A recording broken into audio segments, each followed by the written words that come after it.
प्यारे दोस्तों, बहुत बहुत स्वागत है आपका अपने चैनल सावित्री शारदा अकेडमी में। तो फ्रेंड्स, आज से शुरुआत कर रही हूँ यूनिट 1, हिंदी साहित्य का यूनिट 1। और मुझे लगता है कि यदि आपकी शिक्षा व्यवस्था काफ़ी अच्छी हो रखी है, तो बोलने का अधिक मन करेगा। मतलब हर वक्त ना आप पीडीएफ पे डिपेंड नहीं रहोगी, आप बुक पे डिपेंड नहीं रहोगी। बुक को एक झलक देखा और दिमाग पर चीज़ें चलती जाएंगी।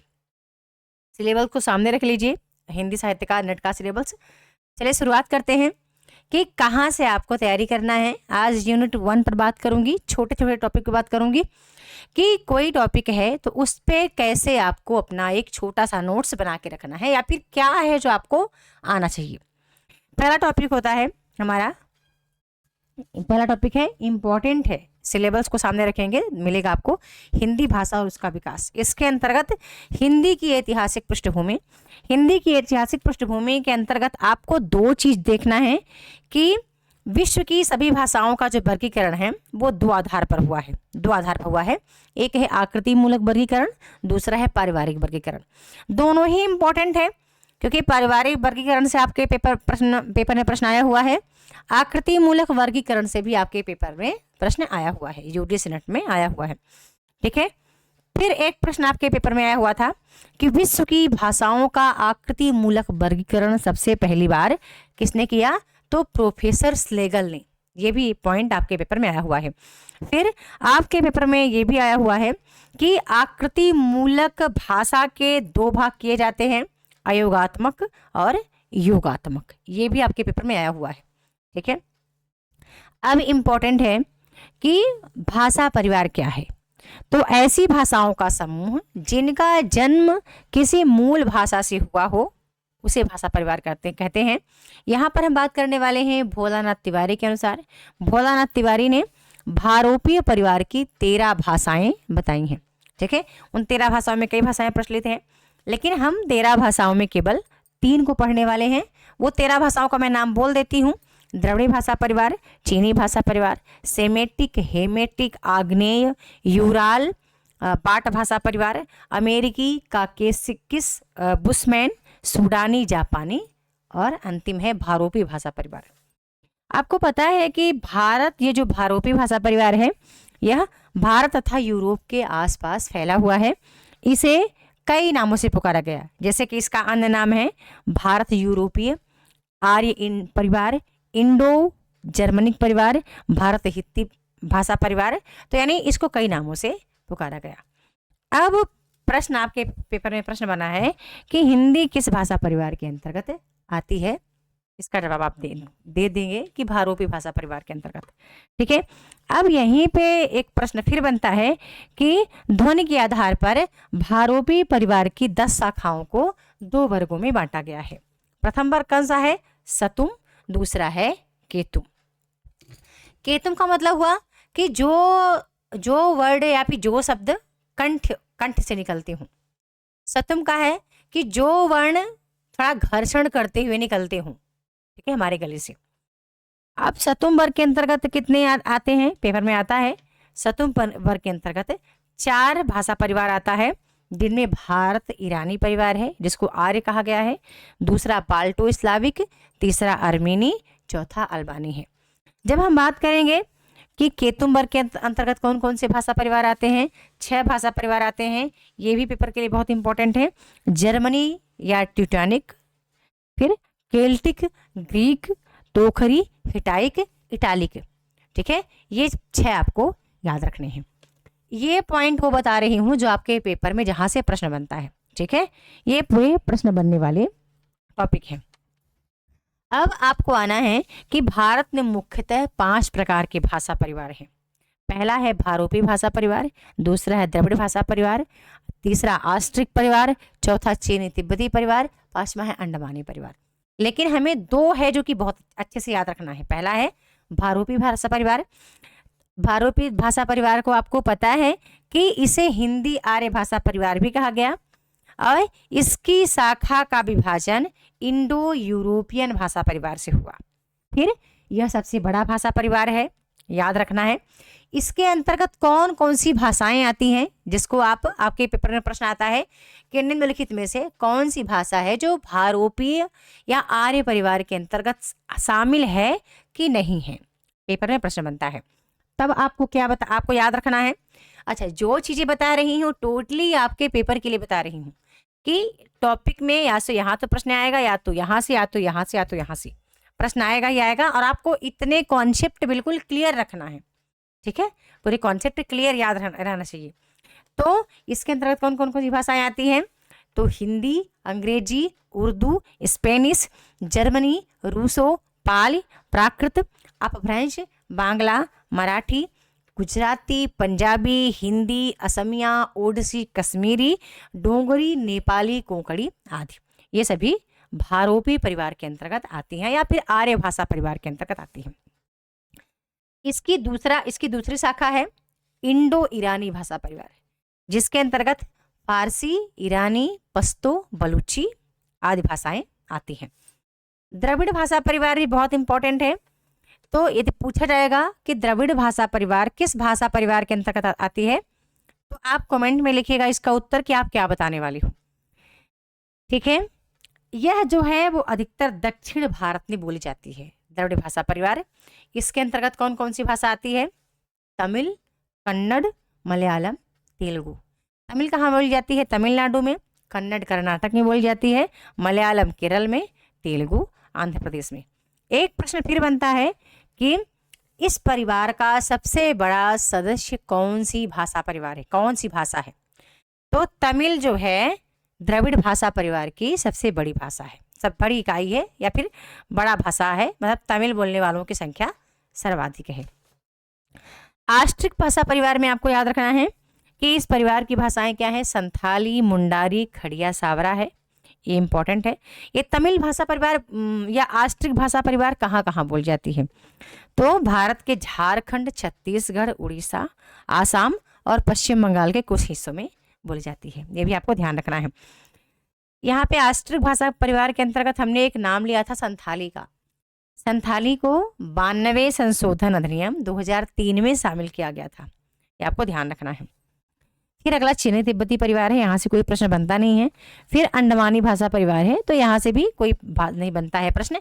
याद रखना है जो अंडमानी भाषा परिवार है वो सबसे छोटा भाषा परिवार है, ठीक है। इतना हो गया। अगला टॉपिक आता है आपका, जब अब आप अपना टॉपिक खोलेंगे क्या सिलेबस का टॉपिक है हिंदी भाषा और उसका विकास, या फिर हिंदी भाषा या हिंदी की ऐतिहासिक पृष्ठभूमि। अब आपको पता है कि हिंदी भाषा को कई भागों में बांटा गया है, अलग अलग विद्वान अपना अपना मत देते हैं, लेकिन हम यहाँ पढ़ेंगे 3 प्रकार के हिंदी भाषा परिवार को हम पढ़ने वाले हैं, ठीक है। जिनमें पहला है प्राचीन भारतीय आर्य भाषा, जिसको 2 भागों में बांटा गया है, वैदिक संस्कृत, लौकिक संस्कृत। दूसरा है मध्यकालीन भारतीय आर्य भाषा, जिसको 3 भागों में बांटा गया है, पाली, प्राकृत, अपभ्रंश। तीसरा है आधुनिक भारतीय आर्य भाषा। बारी बारी से चलिए इसको पढ़ लेते हैं कि इसके कौन कौन से टॉपिक हैं जो आपके पेपर के लिए बहुत इंपॉर्टेंट हैं। पहला ही टॉपिक आता है कि प्राचीन भारतीय आर्य भाषा का समय कब से कब तक है। अलग अलग पुस्तकों में आपको अलग मिलेगा, कहीं मिलेगा 2000 से लेकर के 500 तक, कहीं 2000 से 1000 तक, लेकिन आपको ध्यान रखना है कहीं कहीं 1500 से लेकर के 500 तक, इस ईसा पूर्व से लेकर ईसा पूर्व तक ऐसा भी मिलता है, ठीक है। लेकिन मैं आपको मेरी ई बुक से पढ़ा रही हूँ, तो मैंने जो मेंशन किया है मेरे नोट्स में वही बताऊंगी आपको, वो इम्पॉर्टेंट भी है। तो 2000 ईसा पूर्व से लेकर के 500 ईसा पूर्व तक का जो समय रहा है वो प्राचीन भारतीय आर्य भाषा का रहा है। अब ये प्राचीन भारतीय आर्य भाषा को 2 भागों में बांटा गया, वैदिक संस्कृत, लौकिक संस्कृत। चलिए देख लेते हैं वैदिक संस्कृत क्या है और कौन कौन से ग्रंथ वैदिक संस्कृत में लिखे गए। वैदिक संस्कृत में कितनी ध्वनियाँ थी ये भी देख लेते हैं, फिर लौकिक संस्कृत को देखते हैं, फिर पाल, प्राकृत, अपभ्रंश को देखती हूँ, ठीक है। जब वीडियो थोड़ा बड़ी होने लगेगी तो कट करके इसका दूसरा पार्ट में फिर से अपलोड कर दूंगी, ठीक है। ये मेरे ख्याल से 3 क्लास में ये आपका इकाई 1 समाप्त हो जाएगा। बहुत आसान है, कठिन कुछ नहीं है, ठीक है। और जैसा कि मैंने कहा दोस्तों कि पीडीएफ से तो बहुत पढ़ा लिया मैंने, बहुत पढ़ाया पीडीएफ से। ये 8वां सत्र है मेरा।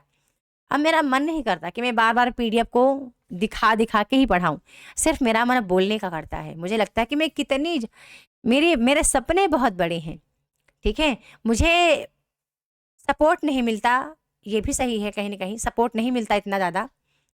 कभी-कभार मिल जाता है, कभी-कभार नहीं मिलता। बच्चे छोटे हैं तो उनसे क्या ही सपोर्ट माँगूँ कभी। पर जिनको देना चाहिए तो वो भी देते हैं सपोर्ट, लेकिन तब देते हैं जब समय निकल चुका होता है। बात कर रही हूँ श्रीमान जी की। पहले खूब सपोर्ट मिलता था, लेकिन इस टाइम पे पता नहीं उनका ही मन टूट गया होगा, लगता है कि मैं शायद नहीं कर पाऊँगी। पर अब मेरा मन सिर्फ़ बोलने का मन करता है कि मैं कितनी बातें आपसे कर लूँ स्टडी से रिलेटेड। तो इसलिए मैंने फिर ये ज़रिया अपनाया कि मैं कैमरे के सामने आऊँगी और जितनी चीज़ें मैं अभी मेरे दिमाग पे हैं वो सारी मैं आपसे बातें बोलूँगी। चलिए स्टार्ट करते हैं। तो पहली बात हमें बोल रहे हैं वैदिक संस्कृत। वैदिक संस्कृत के बारे में आपको ध्यान रखना है कि इसको कई अन्य नामों से पुकारा गया, ठीक है। और प्राचीन भारतीय आर्य भाषा का जो प्राचीन नमूना है या प्राचीन साहित्य है वो वैदिक साहित्य में ही दिखाई देता है। इसको अन्य नामों से पुकारा गया, इसको वैदिकी कहा गया, छांदस कहा गया, छंदस कहा गया, यानी कई नामों से पुकारा गया। इसके ग्रंथ जो है वो 3 भागों में बंट जाते हैं।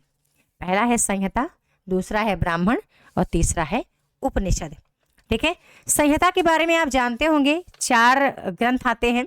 पहला ग्रंथ है ऋग्वेद, यजुर्वेद, सामवेद, अथर्ववेद, ये 4 ग्रंथ हैं, ठीक है। अब यहाँ पे सबसे ज़्यादा ज़रूरी है कि वैदिक संस्कृत में ध्वनियाँ कितनी रह गई। तो वैदिक संस्कृत में 52 ध्वनियाँ रह गई, ठीक है। 52 ध्वनियाँ, फिर 52 वर्ण कह सकते हैं, जिसमें से 13 स्वर और 39 व्यंजन रह गए। अब ये 52 ध्वनियाँ और कौन कौन विचारक हैं या फिर व्याकरण विद्वान हैं मानते हैं, तो डॉक्टर धीरेन्द्र वर्मा मानते हैं, उदय नारायण तिवारी मानते हैं, कपिल देव मानते हैं। लेकिन यहीं पे डॉक्टर हरदेव बाहरी ने वैदिक ध्वनियों में स्वरों की जो संख्या बताई है वो 14 मानी थी, ये भी आपको ध्यान रखना है। अब वैदिक संस्कृत की विशेषताएं आपको याद रखनी है। तो इसकी पहली विशेषता क्या है कि वैदिक संस्कृत श्लिष्ट योगात्मक थी। अब ऐसे ही आपको वैदिक संस्कृत की में ध्वनियाँ कितनी थी, लौकिक में ध्वनियाँ कितनी थी, वैदिक की विशेषताएं, लौकिक की विशेषताएं, प्राकृतिक में ध्वनियाँ, प्राकृत भाषा में ध्वनियाँ कितनी रह गई, पाली में कितनी रह गई, फिर उनकी विशेषताएं, अपभ्रंश, अवहट्ट, पुरानी हिंदी, मतलब इनका कैसे प्रादुर्भाव हुआ, उद्भव विकास कैसे हो रहा है, इनकी व्याकरण विशेषताएं क्या थी। ऐसे ही आपको व्याकरणगत विशेषताएं जब आप आधुनिक भारतीय आर्य भाषा पढ़ेंगे तब भी आपको देखना है। और आपके सिलेबस में स्पेशल रूप से दे रखा है कि आपको अवधी बघेली आपको ब्रजभाषा, अवधी और एक रचना और है जबकि आपको खड़ी बोली, ये 3 बोलियां हैं जो आपको विशेष रूप से पढ़ना पड़ेगा, व्याकरणिक तरीके से आपको पढ़ना पड़ेगा, ठीक है। तो आपके सिलेबस में इसका अलग से नाम मेंशन है। मैं बात कर रही हूँ वैदिक संस्कृत के ध्वनियों की और या विशेषताओं की। इसमें 52 वर्ण थे या 52 ध्वनियाँ रह गई थी, जिसमें से 13 स्वर, 39 व्यंजन थे। यदि इनकी विशेषता की बात करूँ तो कौन कौन सी विशेषता है जो आपके पेपर के लिए बहुत इंपॉर्टेंट है, अब आपको याद रखना है। पहली है कि वैदिक संस्कृत श्लिष्ट योगात्मक है। दूसरी विशेषता है वैदिक संस्कृत में गीतात्मक एवं बलात्मक दोनों ही स्वराघात मौजूद हैं। वैदिक संस्कृत में 3 लिंग कौन कौन से हैं, पुल्लिंग, स्त्रीलिंग और नपुंसक लिंग, 3 वचन, एक वचन, द्विवचन, बहुवचन एवं बहुवचन, इनको शामिल किया गया है। लौकिक संस्कृत में ये चीजें घट जाएंगी। फिर वैदिक संस्कृत में 3 वाच्य यानी कि कर्तृवाच्य, कर्मवाच्य, भाववाच्य को शामिल किया गया था। वैदिक संस्कृत में 8 विभक्तियां, इनको शामिल किया गया है। कर्ता, कर्म, करण, जो भी 8 विभक्तियां हैं, संप्रदान, उपादान, संबंध, अधिकरण, संबोधन। वैदिक संस्कृति में धातुओं के रूप के आत्मने एवं परस्मय 2 पदों का योग मिलता है, ये भी ध्यान रखिएगा। फिर डॉक्टर भोलानाथ तिवारी के अनुसार वैदिक संस्कृत में केवल तत्पुरुष, कर्मधारय, बहुब्रीहि और द्वंद्व 4 समास को ही शामिल किया गया था। तो ये भी आपके लिए इंपॉर्टेंट है, ठीक है। ये हो गई वैदिक संस्कृत की विशेषताएं। दूसरा आता है लौकिक संस्कृत। तो लौकिक संस्कृत में कितनी ध्वनियां रह गई थी, 48 रह गई थी, ये भी इंपॉर्टेंट है, ठीक है। अब लौकिक संस्कृत के प्रमुख ग्रंथ कौन कौन से, क्योंकि हमने वैदिक संस्कृत का देख लिया था कि ग्रंथों को 3 भागों में बांटा गया था। संहिता, ब्राह्मण उपनिषद। लौकिक संस्कृत की जो प्रमुख रचना थी वो थी वाल्मीकि कृत रामायण, संस्कृत भाषा में लिखी गई थी। लौकिक संस्कृत का मतलब क्या हुआ? तो लौकिक संस्कृत का मतलब होता है कि प्राचीन भारतीय आर्य भाषा की वह दूसरी शाखा जो हमारे लोक भाषा में लिखी जाती थी, मतलब जो हमारे बोलचाल की भाषा में होती थी, जो हमको समझ में आती थी। ठीक है, अब इसका दूसरा उदाहरण आपको कहाँ देखने को मिलेगा? तो पाणिनि के अष्टाध्यायी में, पाणिनिकृत अष्टाध्यायी है, उस रचना में आपको लौकिक संस्कृत का दूसरा उदाहरण देखने को मिल जाता है। ठीक है, अब थोड़ा सा आगे बढ़ती हूँ। तो दूसरा हमारा अगला टॉपिक आता है क्या? मध्यकालीन भारतीय आर्य भाषा। मध्यकालीन भारतीय आर्य भाषा को 3 भागों में बांटा गया।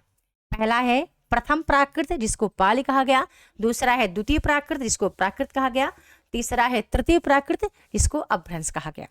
इन सब का हमें समय काल बारी बारी से देख लेना है। तो जो प्रथम प्राकृत है उसका समय काल क्या था जिसको पाल कहा गया? तो 500 ईसा पूर्व से 500 ईसा पूर्व से 1 ईस्वी तक पाल का समय था। 1 ईस्वी से 500 ईस्वी तक प्राकृत का था।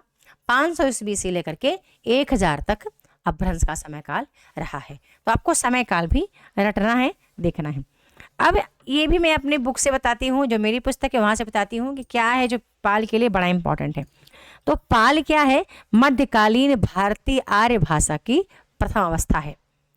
ठीक है, फिर पाल के संबंध में विद्वानों में बड़ा मतभेद है, अलग अलग विद्वान अपना अपना मत देते हैं, लेकिन आपको जो मत मैं बता रही हूँ वो आपको याद रखना है पेपर के लिए, वहीं से आपके पेपर में अधिकतम प्रश्न आता है।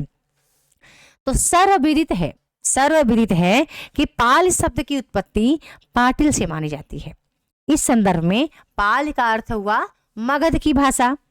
कुछ विद्वान पाली को बौद्ध साहित्य की रक्षा करने वाली भाषा मानते हैं, क्योंकि अधिकांश बौद्ध साहित्य पाली भाषा में लिखा गया।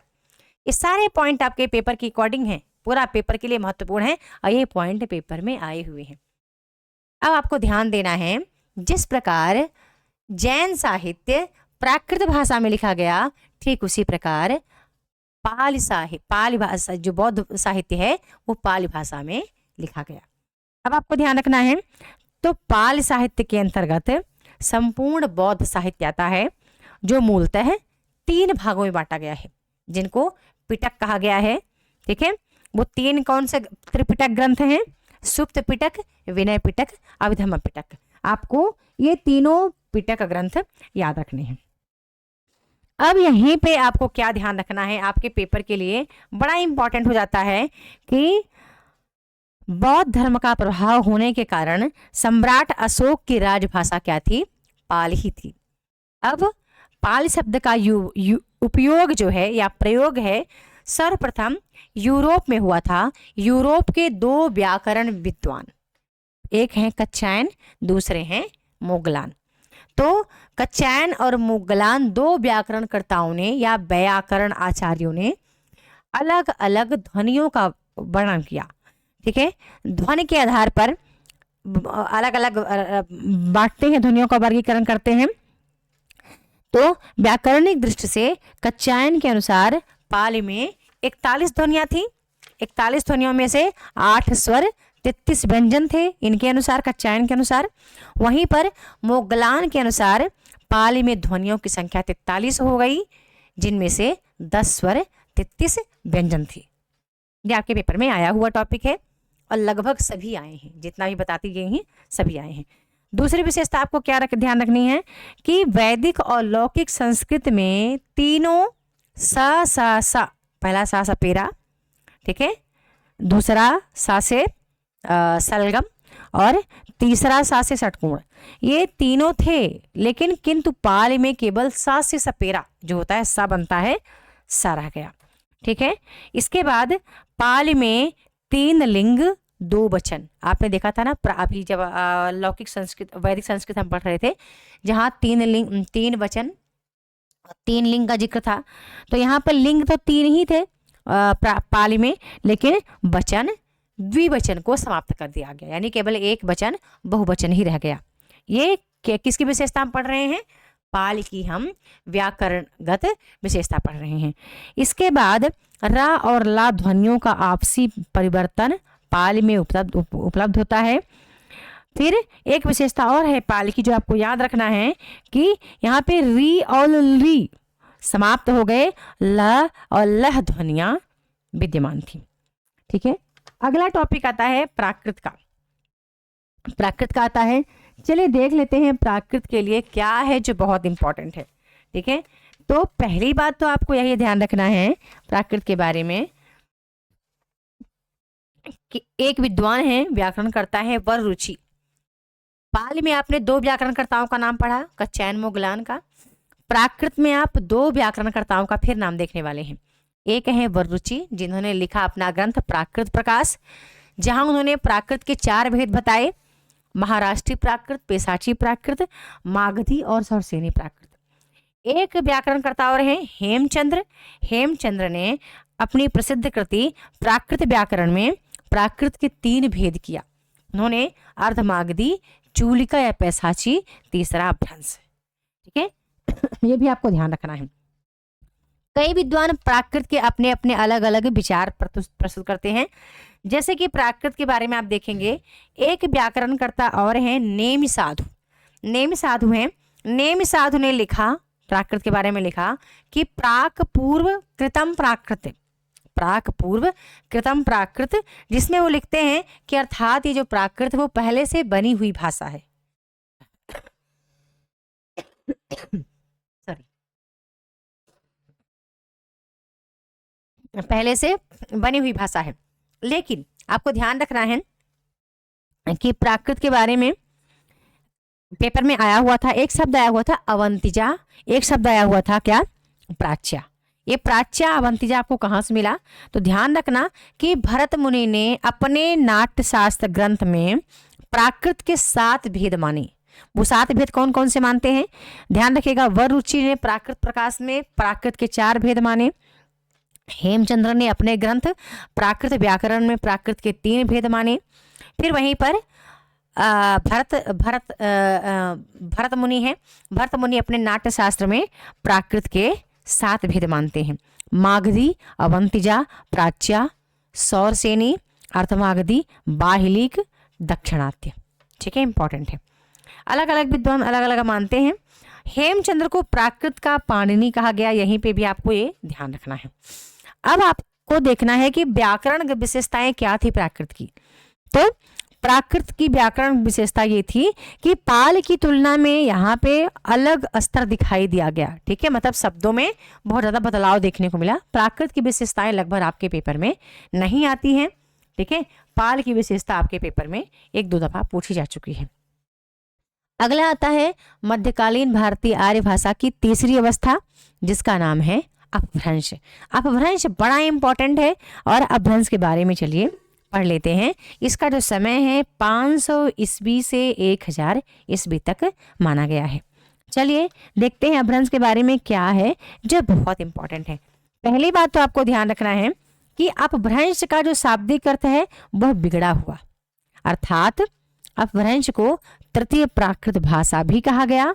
साथ में अपभ्रंश का नाम अवहट्ट से भी जाना जाता है, यानी अपभ्रंश अवहट्ट कोई अलग अलग नाम नहीं है बल्कि एक ही है। दोनों की विशेषताएं थोड़ी सी डिफरेंस है। चलिए देख लेते हैं।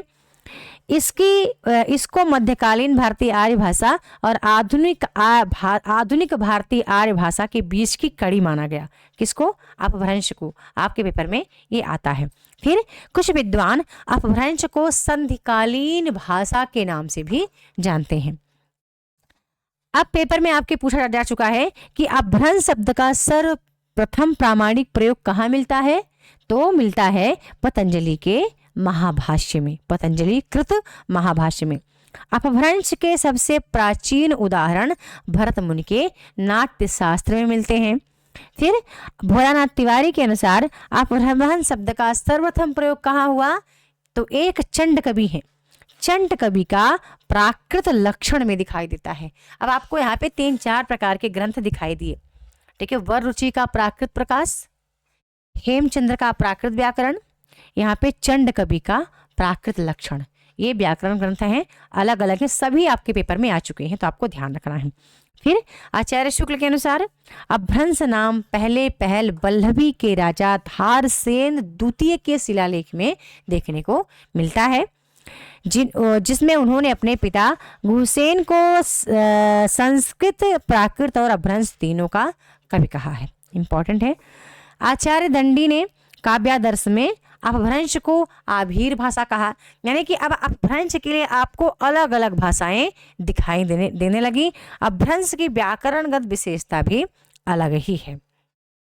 ठीक है, अपभ्रंश आपको याद रखना है कि तत्सम शब्द है। तत्सम का मतलब हुआ संस्कृत का शब्द, अवहट्ठ जो है वो तदभ शब्द है। ठीक है, ध्यान रखना है। अब अपभ्रंश को अलग अलग विद्वान अलग अलग नाम देते हैं। आचार्य दंडी ने आभीर भाषा कहा, तो भरत मुनि ने आभीरोक्त कहा, तो वाग्भट्ट या हेमचंद्र ने ग्राम भाषा कहा।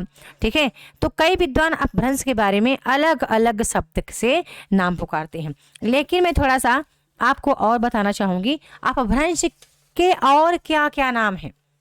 ठीक है, अपभ्रंश को कई नामों से पुकारा गया। ठीक है, अवहट्ठ कहा गया, अवहट्ठ कहा गया, दोहा कहा गया, दुहा कहा गया, यानी इसके लिए कई नाम आए। ठीक है, अब अपभ्रंश के लिए अलग अलग विद्वान अलग अलग नाम इसका देते रहे और हमें इसके अलग अलग नामों को स्वीकार करना पड़ा। लोक भाषा कहा गया, इसकी शिष्ट भाषा कहा गया, अपशब्द कहा गया, विभाषा कहा गया, यानी अपभ्रंश के लिए कई तरह के नाम आए।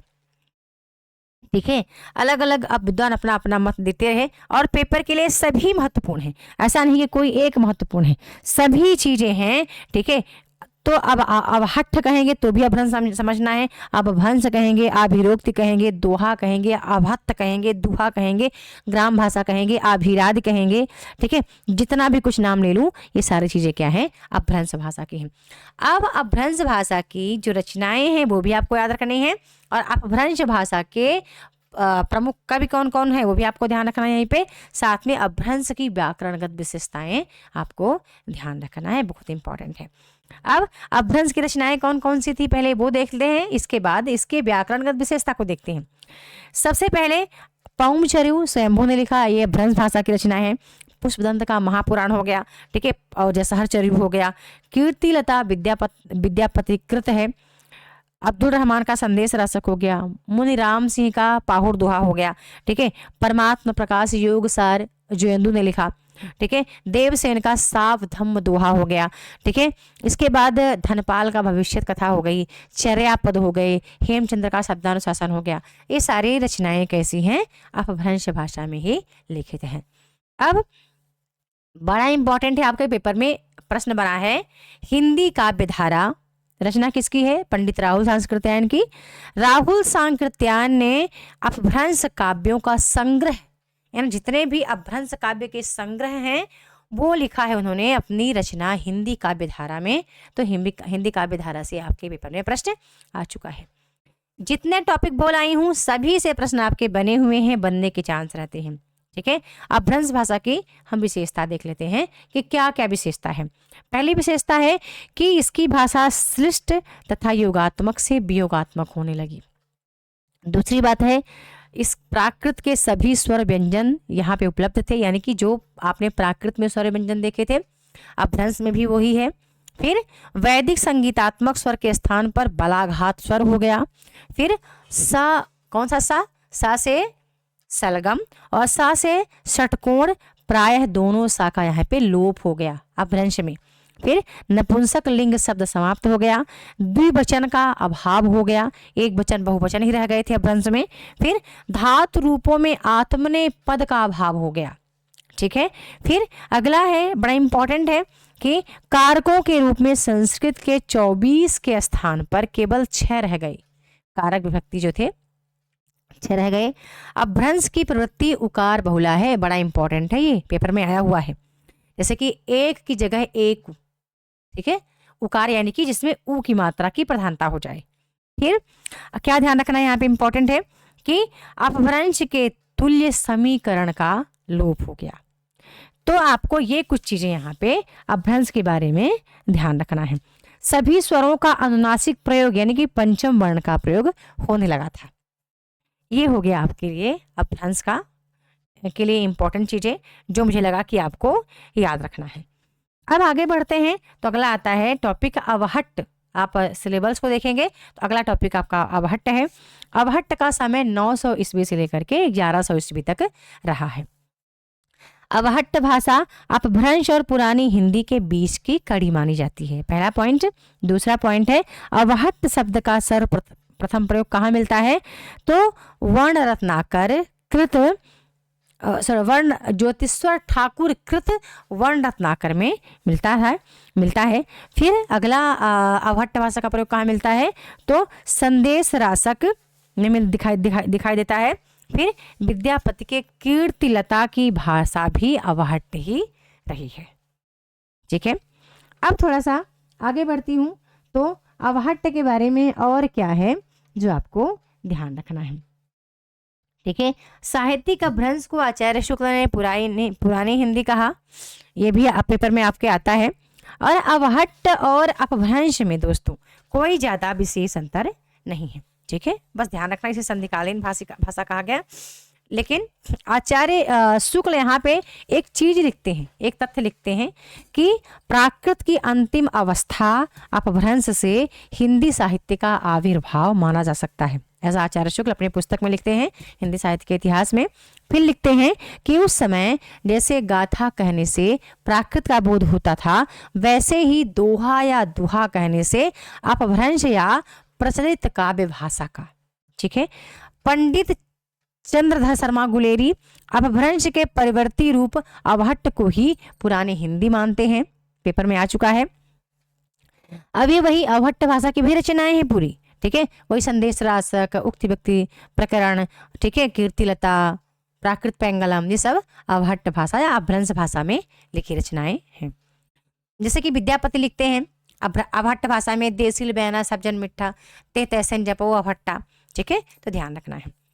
ठीक है, अब अवहट्ट भाषा का सबसे पहले प्रयोग कहाँ मिला, आप ध्यान रखिएगा, तो ज्योतिश्वर ठाकुर कृत वर्ण रत्नाकर में मिलता है, ये भी आपको ध्यान रखना है।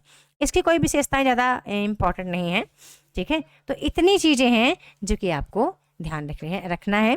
ठीक है, तो मैंने आपको क्या क्या बताया। अब अगला टॉपिक आता है आधुनिक भारतीय आर्य भाषा, काफ़ी बड़ा है, इसको अगली वीडियो में मैं कवर करूंगी कि आधुनिक भारतीय आर्य भाषा को कितने भागों में बांटा गया है। ठीक है, और ये आधुनिक भारतीय आर्य भाषा जो है वो इसका विकास अपभ्रंश से हुआ है, ये बात आप ध्यान रखिएगा। एक प्रश्न बनता है कि आधुनिक भारतीय आर्य भाषा का विकास मूल रूप से किससे हुआ है, किस भाषा से हुआ है, तो अपभ्रंश से हुआ है।